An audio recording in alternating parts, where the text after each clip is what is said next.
Sri Lanka has an evolving gaming scene, and you're probably curious about its history. We at DecibelLK are gonna bring you its history straight from people who are part of it, or who are part of it. Doesn't really matter because they are part and parcel of the fabric that is Sri Lankan gaming today and now. Hey, how's it going, my dude? Hey, not too bad. I'm glad to be here. Introduce yourself. My name is Dewmith, but most of the people know me as Mimi, and that's the name which stuck for a long time. I mean, since I was like 3, I guess. I work for GIZ, and I'm a communication specialist, ex-gamer. So I do still game, but not into it like I used to be. Yeah. Tell us about what got you into gaming here in Sri Lanka. So this all started when I was like really small, I guess. Started off like proper gaming when we had like things like brick game, you know, all those handheld devices, and then it converted from that to what we used to call TV games back then, like Nintendo's, Sega and all that. And then after that PC gaming came, and then network gaming and LAN, all that shit. And then after that it became totally online. For me it all started with those small handheld devices, and what got me properly into gaming was like the Nintendo's, Super Mario and all that. Like there's a tattoo of Super Mario right here. That's what got me into gaming, what got me interested in gaming. I've been playing games since then, and I still do. Not online, but on my PS4 and all that, I do. What was the defining game for you? I spent a lot of time playing Dota. Spent more than like 10 years, I guess, of my life for Dota. Dota is like the life-defining game for me. You were definitely a part of Sri Lanka's LAN culture back in the day.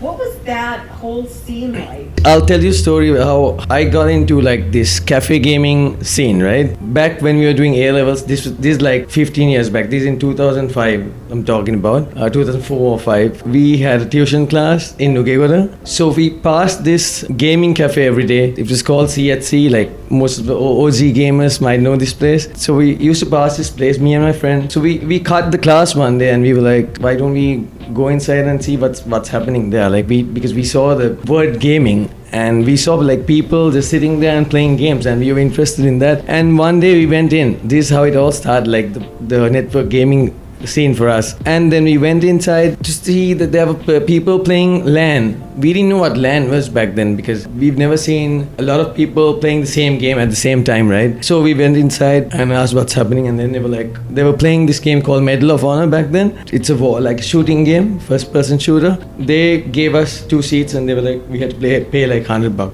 or something back then. Started playing that, and we made a lot of friends there. Like there were random people, and we became regulars. We used to cut the class and go there and play games. So after a while we all became friends, and then we started playing Counter-Strike. Moved from Medal of Honor to Counter-Strike, and then moved on to Warcraft, and from that only Dota came in, and that's where it all started. Like somebody told that there's a game called Dota. This is in 2006. This is when Dota used to be fresh, and then Dota came in, and we didn't know how to play it or anything like that. We all tried it, and people liked it, and it was fun. It was a game took like 1 to 1.5 hours back then to finish. So we started playing Dota, and like Dota became like the main thing for us. So for so many years we have been playing Dota. We got better in Dota, and it all became really competitive after a while. And there were other gaming places as well, and there were tournaments organized, small tournaments back then, not big huge ones. Yeah, that's how it all started, like the network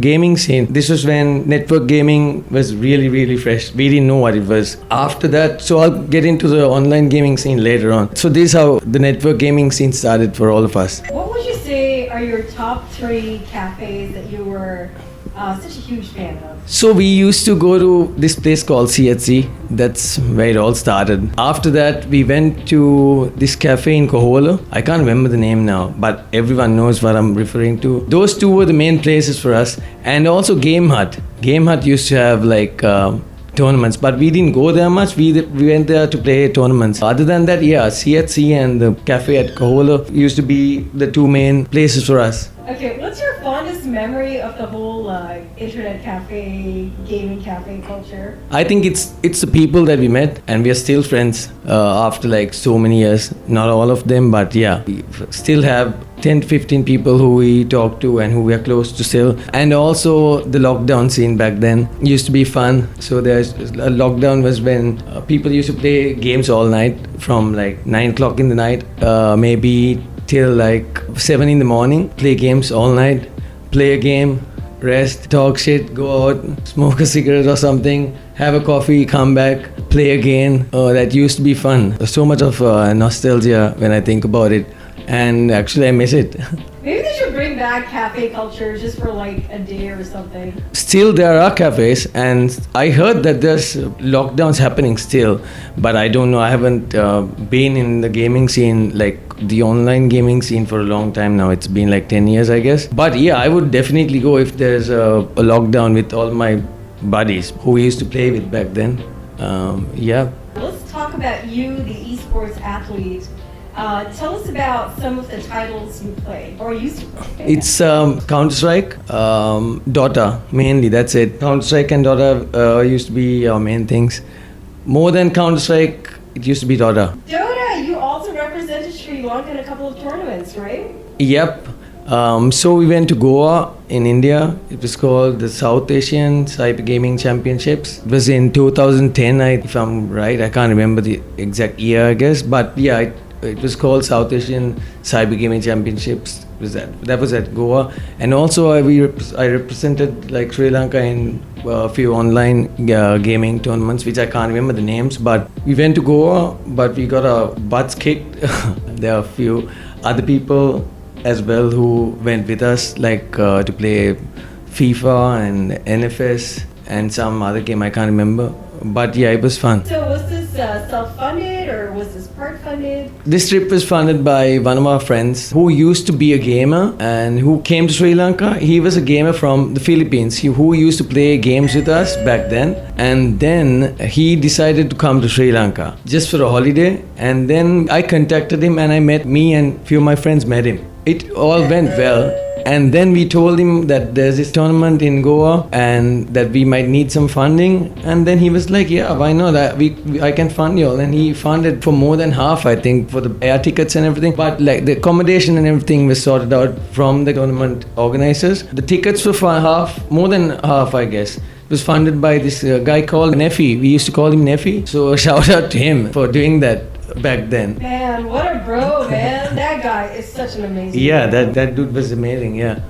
Is he still a part of the gaming scene or is he not anymore? I don't think so. I see him on Facebook, and I think he's a family man now. I have no idea, but I mean, there are people who has kids who still play Dota from back then. I don't know. Maybe he is, maybe he's not. Were you guys the only team from Sri Lanka that year? Yeah, we were the only team from Sri Lanka. It was only one team for Dota. It was you and who else? Me, Zapper, there was a guy called Monty. So yeah, Monty, Red Aces, and who was the other guy? Nero. Yeah, those were the 5 people in my team who went to Goa. Nice. Shout out to them if y'all come through this. Have you won anything for Sri Lanka as an esports athlete back then? No, we haven't won anything. It was really hard. Like, the competition was so good when you went to the international levels. I mean, it was good in Sri Lanka as well, but international scene, it was totally different. I mean, the standards were way high, but yeah, we competed with them properly, but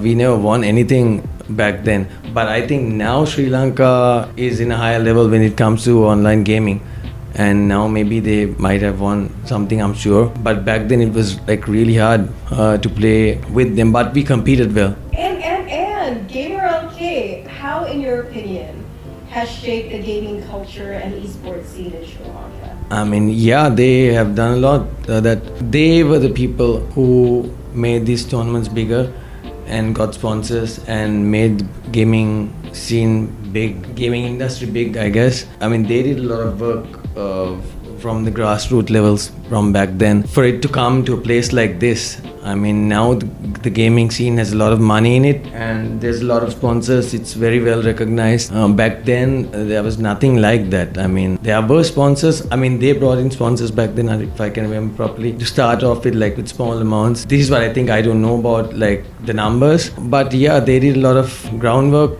for the gaming scene to be here. Cool. And as a former esports athlete, what do you think of the current esports scene? Current esports scene is like very big, I guess. I see these tournaments and I even see like Sri Lankan cricket players representing the esports scene, right?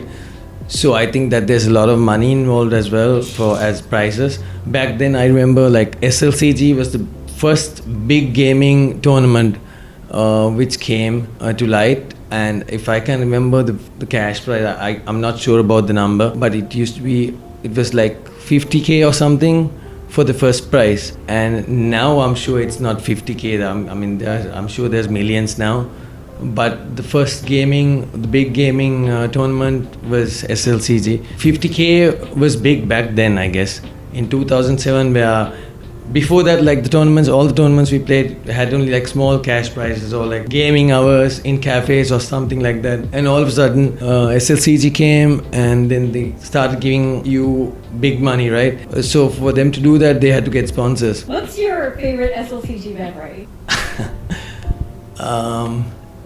Okay, once I remember before a game we had some beers and our main guy, like the person who used to play carry, so these terms, gamers might know these terms, right? Who used to play carry got really, really drunk. And then when we went into the game, he was like dozing off and it was really hard, but we won anyway. Luckily, the people, the other team who we played with, they also got drunk with us. And so it was fair, I guess, but that was a good memory. We still talk about it when we meet people. Drunk at an SLCG, that's a first. Yeah. It all went wrong in the end. just for fun. Your top 3 players from back in the day from Sri Lanka? From Sri Lanka, okay. Mukshit used to be like really good. Him, Shanaka, and I would say Zapper back then. Those 3 guys were really good. And I think they still play. Zapper, I spoke to him sometime back and he told he still plays. Mukshit, I'm not too sure, but he used to be like one of the top guys. And Shanaka also, I don't know whether he plays or not now. But yeah, those 3 guys were really good. From the Desert Clan, huh? From Dota, yes. I'm talking about Dota, yes. So Machan, WCG, tell us about stuff that happened back in the day. So yeah, WCG was the biggest gaming tournament in the world back then. I didn't represent Sri Lanka, but my friends went for WCG once. As far as I can remember, I don't know, maybe they went again. I'm not too sure. This was 15 years back, so my memory is not that great. But yeah, WCG, Mukshit, the guy who I was talking about, Mukshit, and they had a team. They went to Singapore, I think, for WCG. And this used to be the biggest thing. I mean, going for WCG back then was like the pinnacle of gaming. It's not easy to go there and win, definitely.